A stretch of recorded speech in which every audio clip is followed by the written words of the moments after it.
af Soomaaliga xuruuftiisa oo Laatiina sida hadda uu yahay waxa loo qoray sanadkii 1972 wixii intaa ka dambeeyay dadka Soomaaliyeed waxa ay lahaayeen xuruuf ay wax ku qoraan waxaa jirta dood soo laalaabatay oo dadka qaarkii ay isweydiiyaan xuruufta af Soomaaliga inuu qabyo yahay iyo in kale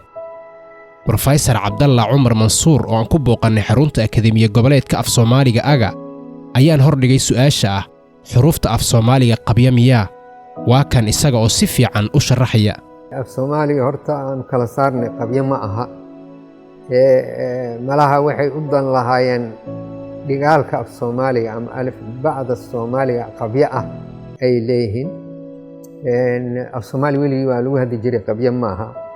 dhinaca qoraalka waa marka dhinaca qoraalkana waa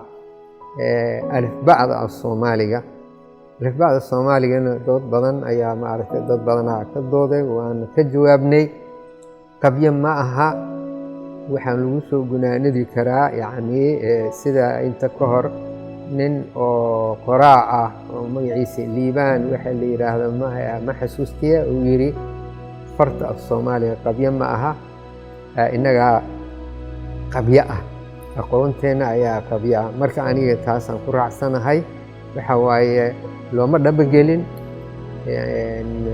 cilmiga oo la yiraahdo oo maaragtay cilmi afeedka oo u kala baxa qaybo fara badan qofkii u dabagala waa fahmaya dadka markii ay qorayaan farta markay qorayaan si cilmiyaysan ayaa loo qoray fudud oo la beekhaminaya maaragtay waxa la isku khaldaa waxa la yiraahdo phonology iyo alphabetka walow alphabetka phonology ka timid laakiin phonology waxa waa midka phoneticska oo jaamacadaha laga barto oo loogu talagalay ardayga si tifatiran loo barto ma garatay kaas marka ma loo baahno marka alif ba la sameeynayo waxa waa inta ugu muhiimsan oo fahmi kara nin baadiye ah aan aqoon u lahayn fahmi kara adeegsan kara haddii laakiin phonology aan aadno nin jaamici oo weli takhasus ku leh ayaa fahmi kara marka taas ayaa la raadinayaa maaragtay khalad waa tusaale haddaan soo qaadno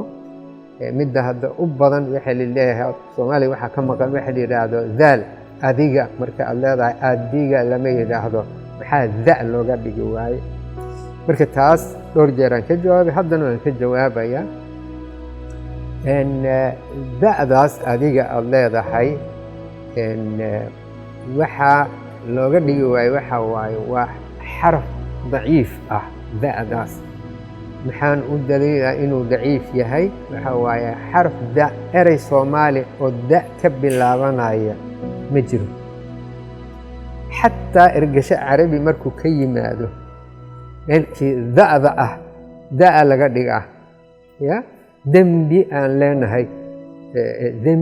dembi ayaan leenahay marka maadaama xarfaha laba ay kala yihiin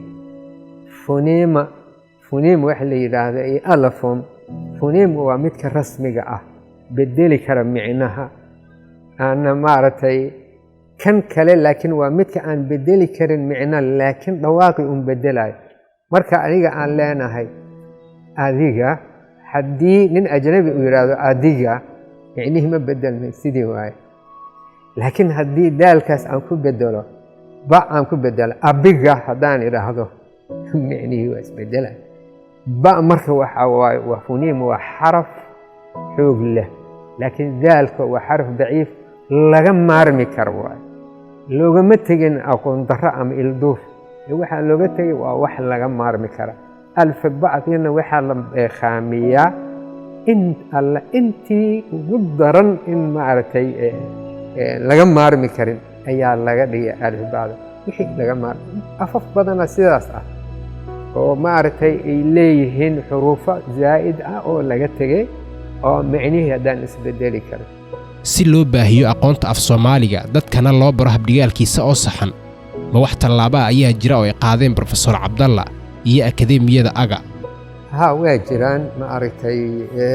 sida mideynta af Soomaaliga ma aragtay habdhigaalka Soomaaliga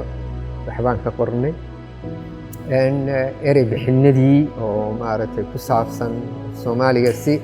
xafiisyada dawladda ay u adeegsadaan loogu khasbo inay adeegsadaan farta af Soomaaliga waa in gacan lagu siiyaa eraya oo shisheeye ma aragtay la Soomaaliyeey marka erey bixino mar hore la sameeyay ayaa jira kuwii in la turxaan bixiyo wax kana lagu sii daro marka yacni weli ma aragtay bari kama qodna akademiya goboleedka af Soomaaliga oo xogteeda oo faahfaahsan aad dib ugu daawan doontaan tiraab ayaan weydiiyay Professor Cabdalla akademiyada howlaheeda ma kamid yahay in la sameeyo cilmi baarisyo ku qotoma af Soomaaliga iyo adeegsigiisa ها waa ka mid tahay cilmi baarista in la sameeyo xagga kobcinta naxwaha baaristiisa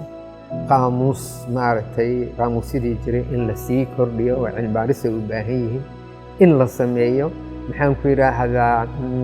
hab tarjamaad in af Soomaali lagu tarjumi karo af Ingiriisi ama af shisheeye